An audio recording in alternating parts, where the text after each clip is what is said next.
जय नारायण मित्रों, ओम नमः शिवाय। आज मैं आपको सावन की मास की कथा सुनाने जा रहा हूँ। ध्यान से सुनना। हर हर महादेव कमेंट में ज़रूर लिखो। पौराणिक कथा के अनुसार दक्ष की पुत्री पार्वती ने अपने प्राण त्याग दिए थे और हिमालय के घर पार्वती के रूप में पुनर्जन्म लिया था।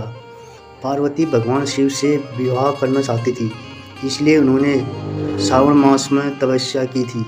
भगवान शिव पार्वती की भक्ति से प्रसन्न हुए और उनकी इच्छा पूरी की।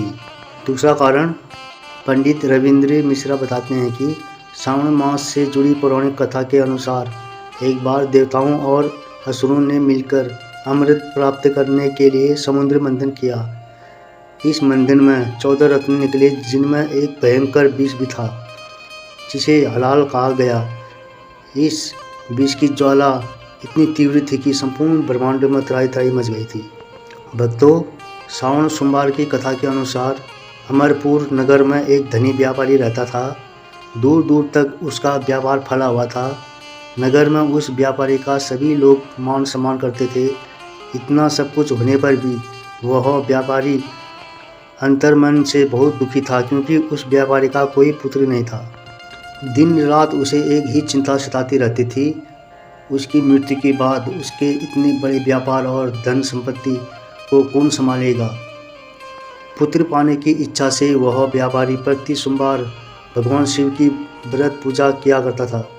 शाम काल को व्यापारी शिव मंदिर में जाकर भगवान शिव के सामने घी का दीपक जलाया करता था। उस व्यापारी की भक्ति देखकर एक दिन पार्वती ने भगवान शिव से कहा, हे प्राणनाथ, यह व्यापारी आपका सच्चा भक्त है। कितने दिनों से यह सोमवार का व्रत और पूजा नियमित कर रहा है। भगवान आप इस व्यापारी की मनोकामना अवश्य पूर्ण करें। भगवान शिव ने मुस्कुराते हुए कहा, हे पार्वती, इस संसार में सबको उसके कर्म के अनुसार फल की प्राप्ति होती है। प्राणी जैसा कर्म करते हैं उन्हें वैसा ही फल प्राप्त होता है। इसके बावजूद पार्वती नहीं मानी। उन्होंने आग्रह करते हुए कहा, नहीं प्राणनाथ, आपको इस व्यापारी की इच्छा पूरी करनी ही पड़ेगी। यह आपका अन्यायी भक्त है। प्रति सोमवार आपका विधि विधान व्रत रखता है और पूजा अर्चना के बाद आपको भोग लगाकर एक समय भोजन ग्रहण करता है। आपको इसे पुत्र प्राप्त का वरदान देना ही होगा। पार्वती माता का इतना आग्रह देखकर भगवान शिव ने कहा, तुम्हारे आग्रह पर मैं इस व्यापारी को पुत्र प्राप्ति का वरदान देता हूँ, लेकिन इसका पुत्र 16 वर्ष से अधिक जीवित नहीं रहेगा। उसी रात भगवान शिव ने स्वप्न में उस व्यापारी को दर्शन देकर उसे पुत्र प्राप्ति का वरदान दिया और उसके पुत्र के 16 वर्ष तक जीवित रहने की बात भी बताई। भगवान के वरदान से व्यापारी को खुशी तो हुई, लेकिन पुत्र की अल्पायु की चिंता ने उस खुशी को नष्ट कर दिया। व्यापारी पहले की तरह सोमवार का विधि विधान व्रत करता रहा।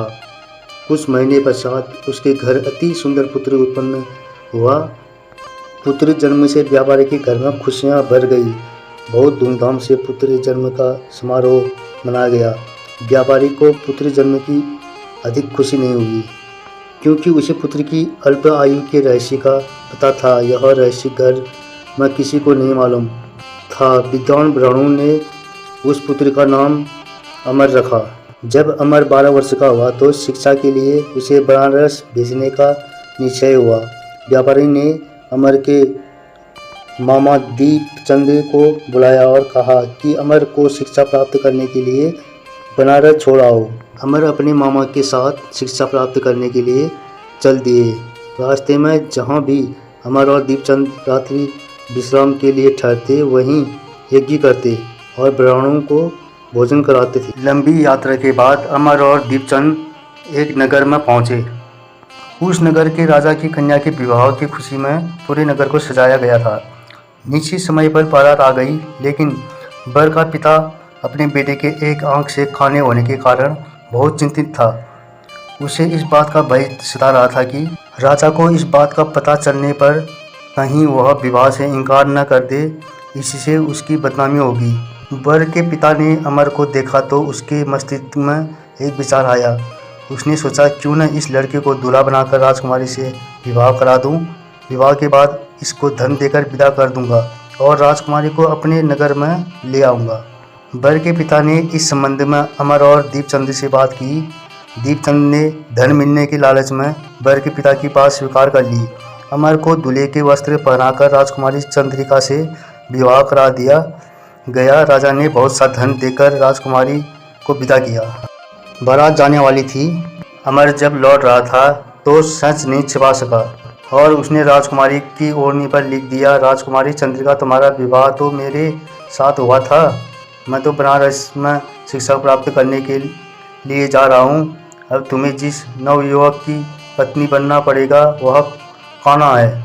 जब राजकुमारी ने अपनी ओढ़नी पर लिखा वह पढ़ा तो उसने काने लड़के के साथ जाने से इनकार कर दिया। राजा ने सब बातें जानकर राजकुमारी को महल में रखा। उधर अमर अपने मामा दीपचंद्र के साथ बनारस पहुंच गया। अमर ने गुरुकुल में पढ़ना शुरू कर दिया। जब अमर की आयु 16 वर्ष पूरी हुई तो उसने एक यज्ञ किया। यज्ञ की समाप्ति पर ब्राह्मणों को भोजन कराया और खूब अन्न वस्त्र दान किए। रात को अमर अपने शयन कक्ष में सो गया। शिव के वरदान के अनुसार शयनावस्था में ही अमर के प्राण पखेरु उड़ गए। सूर्योदय पर मामा अमर को मृत्यु देखकर रोने पीटने लगा। आसपास के लोग भी एकत्रित होकर दुख प्रकट करने लगे। मामा के रोने विलाप करने के स्वर समीप से गुजरते हुए भगवान शिव और पार्वती ने भी सुने। पार्वती जी ने भगवान से कहा, प्राणनाथ, मुझसे इसके रोने की स्वर सहन नहीं हो रहे, आप इस व्यक्ति के कष्ट अवश्य दूर करें। भगवान शिव ने पार्वती जी के साथ अदृश्य रूप में समीप जाकर अमर को देखा तो पार्वती से बोले, पार्वती, यह तो उसी व्यापारी का पुत्र है। मैंने इसे 16 वर्ष की आयु का वरदान दिया था, इसकी आयु तो पूरी हो गई। पार्वती जी ने भगवान शिव से निवेदन किया, हे प्राणनाथ, आप इस लड़के को जीवित करें, नहीं तो इसके माता पिता पुत्री की मृत्यु के कारण से रोकर अपने प्राण का त्याग कर देंगे। इस लड़के का पिता तो आपका परम भक्त है, वर्षों से सोमवार का व्रत करते हुए आपको भोग लगा रहे हैं। पार्वती जी के आग्रह करने पर भगवान शिव ने उस लड़के को जीवित होने का वरदान दिया और कुछ ही पल में वह जीवित होकर उठ बैठा। शिक्षा समाप्त करके अमर मामा के साथ अपने नगर की ओर चल दिया। दोनों चलते हुए उसी नगर में पहुंचे जहां अमर का विवाह हुआ था। उस नगर में भी अमर ने यज्ञ का आयोजन किया। समीप से गुजरते हुए नगर के राजा ने यज्ञ का आयोजन देखा।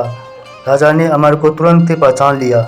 यज्ञ समाप्त होने के पर राजा अमर और उसके मामा को महल में ले गया और कुछ दिन उन्हें महल में रखकर बहुत सा धन वस्त्र देकर राजकुमारी के साथ विदा किया।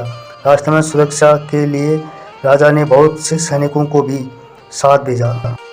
उन्होंने प्रतीक्षा कर रखी थी कि यदि उन्हें अपने बेटे की मृत्यु का समाचार मिला तो दोनों अपने प्राण त्याग देंगे। व्यापारी अपनी पत्नी और मित्रों के साथ नगर के द्वार पर पहुंचा। अपने बेटे का विवाह का समाचार सुनकर पुत्रवधू राजकुमारी चंद्रिका को देखकर उसकी खुशी का ठिकाना न रहा। उसी रात भगवान शिव ने व्यापारी के स्वप्न में आकर कहा, हे श्रेष्ठी, मैंने तेरे सोमवार के व्रत करने और व्रत कथा सुनने से प्रसन्न होकर तेरे पुत्र को लंबी आयु प्रदान की है। व्यापारी बहुत प्रसन्न हुआ। सोमवार का व्रत करने से व्यापारी के घर में खुशियां लौट आई। शास्त्रों में लिखा है कि जो स्त्री पुरुष सावन के सोमवार का विधि विधान व्रत करने और व्रत कथा सुनते हैं उनकी सभी इच्छाएं पूरी होती है। ये है सावन का शिव कथा। कैसा लगा भक्तों, कमेंट में जरूर लिखें। हर हर महादेव, जय जय नारायण।